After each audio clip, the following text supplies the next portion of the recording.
Halo guys, sobat itu semuanya. Assalamualaikum warahmatullahi wabarakatuh teman-teman. Selamat datang kembali untuk sobat semuanya, untuk bosku semuanya yang ada di rumah dimanapun anda berada ya teman-teman. Selamat datang di prayoga.id.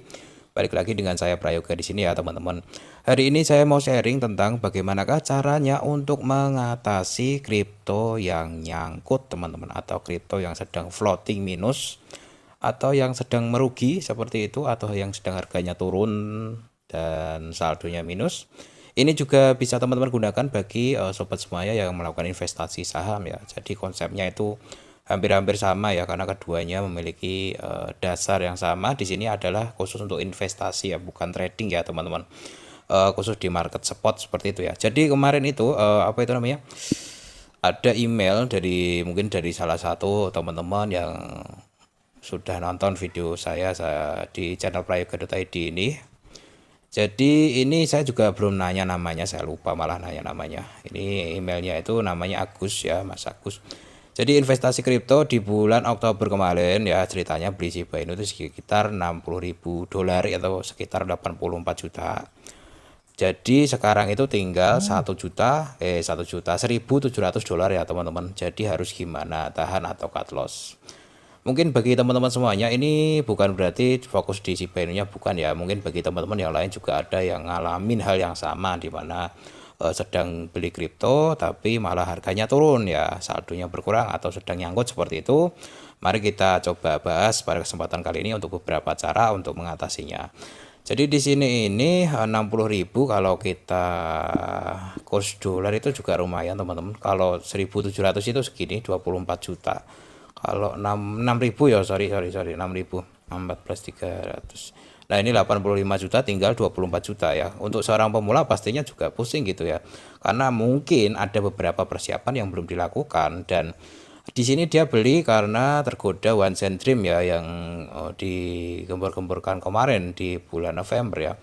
Ya mungkin bisa aja ya suatu saat, cuman kan sekarang lagi koreksinya lumayan dalam, itu masalahnya gitu. Jadi untuk seorang pemula, jadi si Mas Agus ini belum siap gitu ya, mungkin ya, belum tahu gimana cara ngatasinya gitu. Dan kebetulan uang 85 juta itu sebenarnya mau digunakan untuk usaha gitu ya, mau gunakan untuk usaha ya kan. Rencananya mau dibeliin kripto dulu, nanti kalau sudah cuan mungkin mau dijalankan usaha. Jadi tahun ini, awal tahun ini rencananya mau dibuat usaha seperti itu ya. Ini kalau saya percakapannya kemarin selama 2 harian.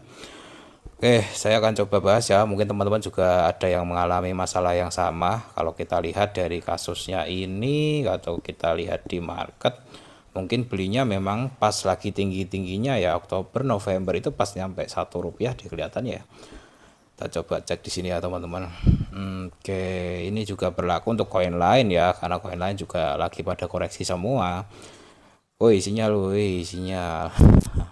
Ini kita cek di sini teman-teman. Ini pas belinya pasti sekitar sini nih, bulan Oktober ya kalau kita lihat. Oke, di sekitar sini ya, hampir 0,1 teman-teman. Dan sekarang udah turun memang lumayan. Pertama-tama kita akan bahas satu persatu teman-teman. Yang pertama itu review dulu. Dari dulu itu tujuan membeli kripto itu untuk investasi jangka pendek atau jangka panjang, kemudian kesiapannya gimana gitu. Jangan sampai teman-teman nggak ada kesiapan, karena untuk resikonya investasi kripto seperti ini tuh akan selalu ada ya teman-teman. Kemudian tetap tenang dan melakukan riset. Ini yang perlu teman-teman lakukan, tetap tenang dan melakukan riset. Jadi jangan buru-buru di cut loss juga, jangan gegabah lah, intinya seperti itu teman-teman. Jika mengalami minus atau nyangkut itu riset dulu.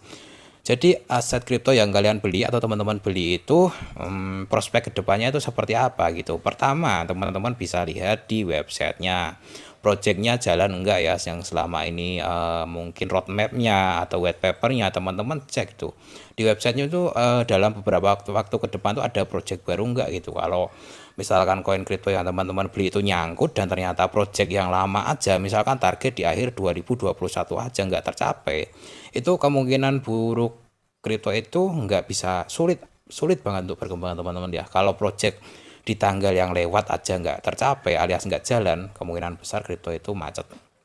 Kecuali saat ini nyangkut nih, apa itu kripto teman-teman nyangkut, tapi ini kan masih di kuartal 1 ya, ya benar ya, kuartal 1 di awal tahun 2022 ini kebetulan masih ada tuh project sepanjang tahun 2022, dan sekarang semuanya project sejauh ini jalan.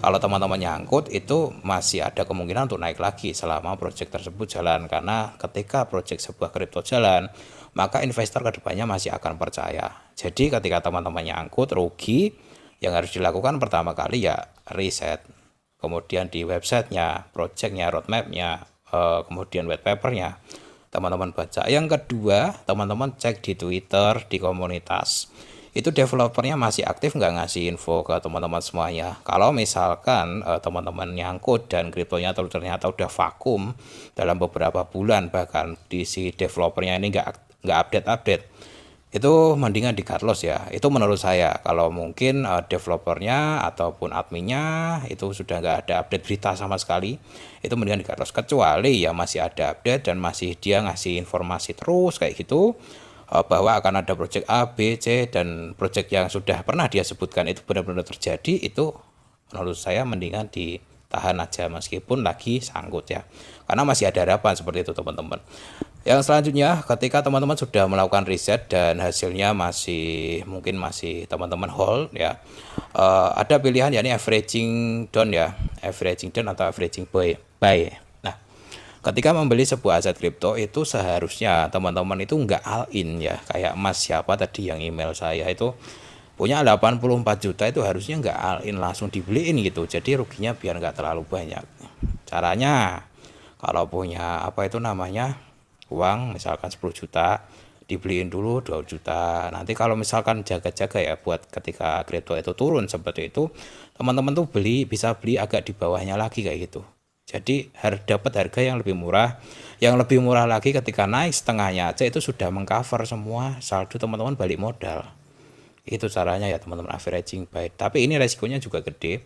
Jadi kalau teman-teman mau beli lagi itu lagi-lagi ya tadi balik ke poinnya sebelumnya, teman-teman lakukan riset terlebih dahulu.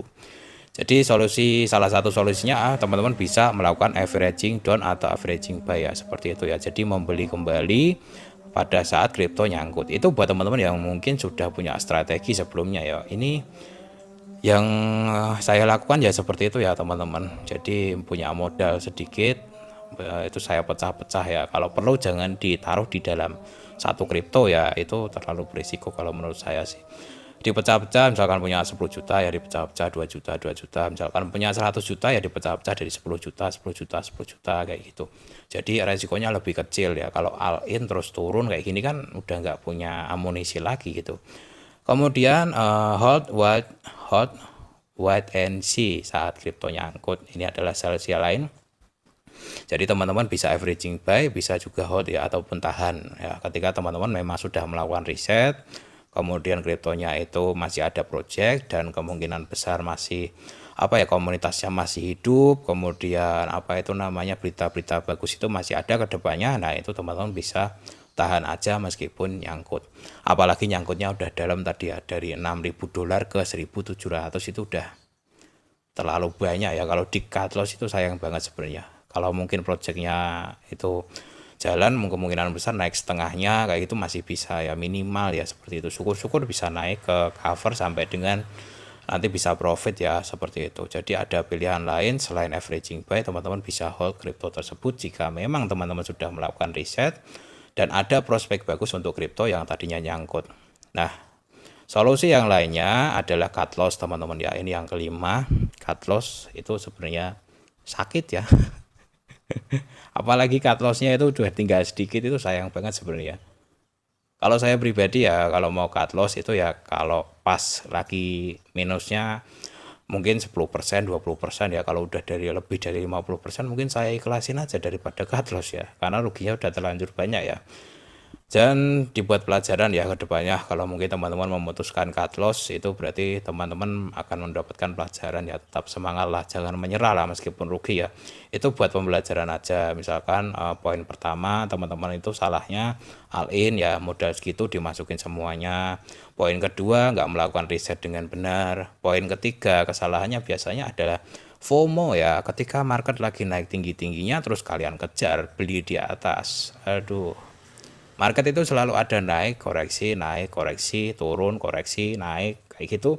Naik turun itu akan selalu ada, teman-teman. Kalau kalian mau beli itu jangan pas lagi naik tinggi-tingginya, tapi pas lagi koreksi. Pas lagi koreksi itu mending teman-teman dapat harga yang kemungkinan orang-orang para investor juga senangnya beli itu pas lagi koreksi. Jadi bareng-bareng gitu di situ.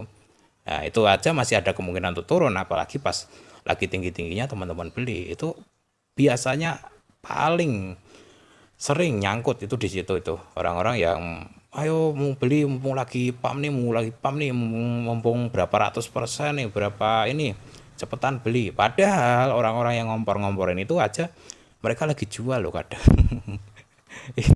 Mereka tuh kadang lagi jual beneran. Jadi teman-teman jangan mudah apa ya namanya ya, jangan mudah apa ya namanya ya, di apa ya, dipengaruhi seperti itu ya. Jadi lakukan riset mandiri lah ya, secara objektif tentunya. Jadi teman-teman tuh ngelihatnya dari si benda tersebut tuh gimana gitu. Jadi jangan dari pengaruh orang lain ataupun sekedar oh saya terlanjur suka sama koin ini, tuh jangan ya. Itu nanti malah teman-teman mencari pembenaran, bukan mencari realita dari koin tersebut ya teman-teman.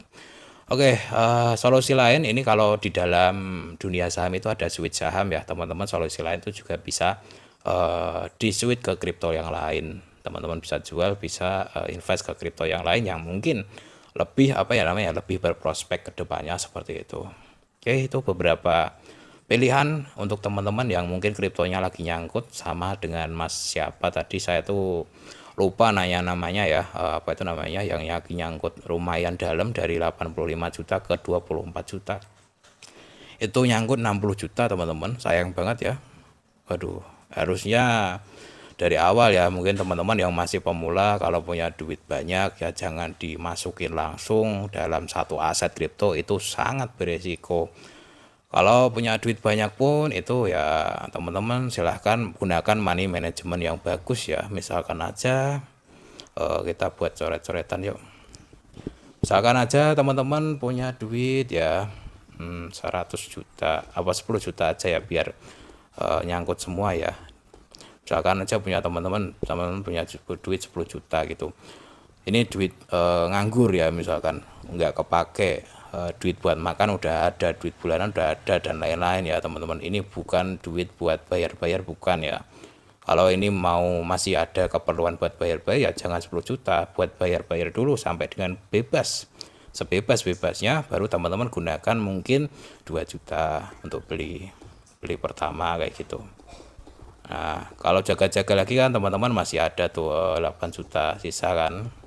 Nah, teman-teman baru ini nanti 8 juta ini teman-teman gunakan untuk opsional yang lain gitu. Jadi santai kita tradingnya. Kalau di all in kita nggak bisa ngapa-ngapain ketika minus teman-teman. Dan yang perlu teman-teman pemula sadari bahwa investasi kripto itu nggak bisa membuat kita kaya dalam sekejap.